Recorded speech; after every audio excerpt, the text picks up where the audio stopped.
I want to address Texas.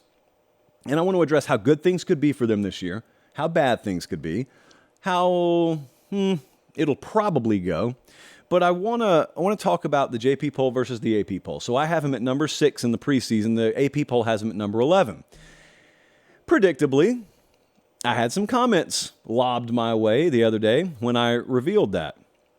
Texas hype. Are you buying into Texas hype? Well, apparently I am, but I don't think it's hype. I think there's substance behind it. This is not cotton candy. I think there's a lot of stake here. I ask people to do this. If you remove the logo, because everyone's emotional about the Texas logo, everyone has a thought about the Texas logo. Well, take the logo away. Just look at the football players and put Alabama jerseys on them or put, I don't know, like Michigan jerseys on them. You wouldn't think this team's about to do some big things, or you wouldn't think that team has potential? Like, really, if you put Southern Cal uniforms on this Texas team, every one of you would have that team in the playoff. Just you've got a stigma about Texas. Now, someone could come back at me and say, yeah, Josh, but that's part of it. I have watched Texas fumble the bag horrifically, and therefore that's baked into what Texas is to me. Okay, now, I disagree with you, but now we're getting somewhere. So let's talk about best case. Best case for Texas this year, 12-0. They can go undefeated. I see the eyes rolling. You guys aren't in the studio with me, but I know you. You know me. So I'm looking right through this camera. I'm looking at you guys. I got an A&M fan in Odessa rolling his eyes. I got someone in Johnson City, Tennessee rolling his eyes. I just want to know, which game can they not win? Remember, this is best case. I'm going to do worst case. Don't worry. You'll get your crack in just a second. But follow me on best case. Which game can Texas not win? They're going to Bama. The line's under 7 right now. You know how hard it is to be less than a 7-point dog at Alabama? LSU 2019. That's pretty much the list as of late. So you got Quinn Ewers? Yeah. You got those wide receivers? Yeah. Dude, they got a defense. The thing about Texas that I'm starting to buy into more and more as we get more intel out of fall camp is even if the offense wasn't clicking on all cylinders to start the season, there's a world where they're winning games defensively. When's the last time you said that about Texas? They were having to outscore folks. They've got a really good defense. They got a run defense, man. Or they have fooled everyone. One of the two. So there's a 12-0 in the cards for Texas. You ready? Let's do worst case scenario. The worst case scenario for Texas this year, I think, would be 7-5.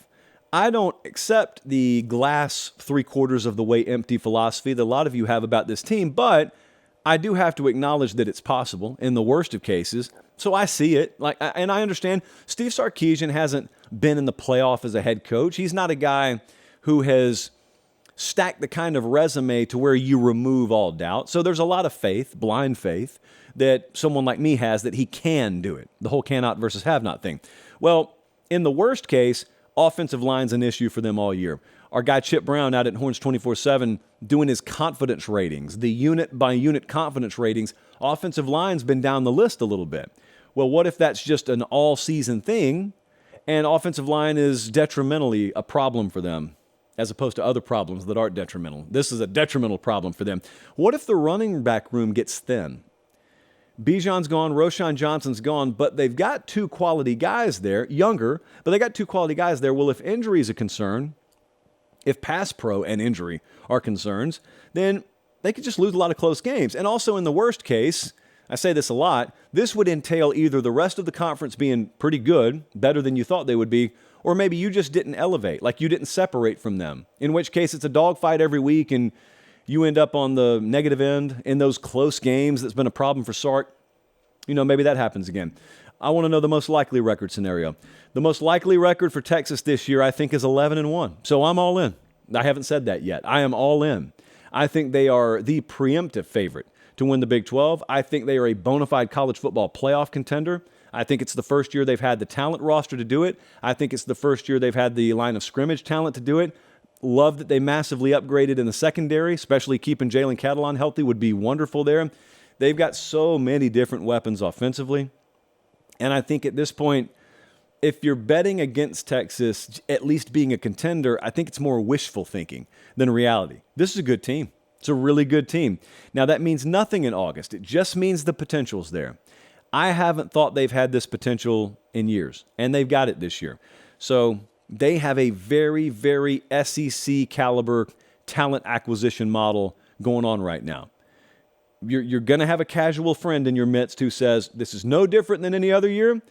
Texas is always talented. They've always recruited well, and I have told you 1,000,001 times now, they hadn't recruited like this. They haven't had talent like this, specifically on the lines of scrimmage. So that's what's different to me. That's what's different to me, and that's why I think they're going to go 11-1. At least that's what I think most likely is. And their over-under's 9.5, so that's a solid over bet for me.